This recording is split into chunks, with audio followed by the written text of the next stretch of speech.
Hey sixth graders, this video here is to help you remember or review how to submit a Schoology Google assignment. So I'm going to go into our Monday folder here and just open up the first thing that we are going to work on in this week. And when I get into here, it says assignment and my document. I will click on my document and then my document will load and it will show down here. And I can make edits to it right here if I want. So it says what is the best tool of measurement to measure, and I might say my room. Okay, so what is the best tool I can use to measure my room? You can see that I typed it right here. If I want to add another text box, I can go right up to the T here and I can add a text box.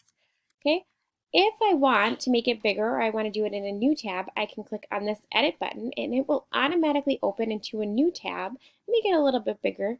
And you can always change the speaker notes and things like that. And see, it says my room, what we already typed on there. And if I want to add to this, I can say, or if I want to change this, I can, I'll change it and say that I want to measure my bed.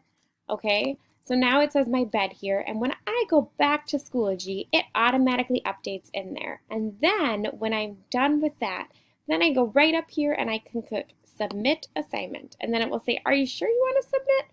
And I'm going to go ahead and say not now because I haven't finished this assignment, but if I had finished it, then I would say yes, submit.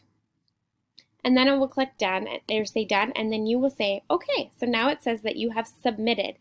If you look at it and you come back and you say, oh, look, I have all these blank boxes that I probably should have filled in, you're going to come right up to this corner and you're going to click unsubmit. And then you can continue to work on this assignment, and then you will hit submit again when you are done.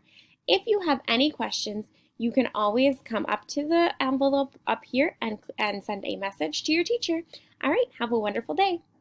Bye.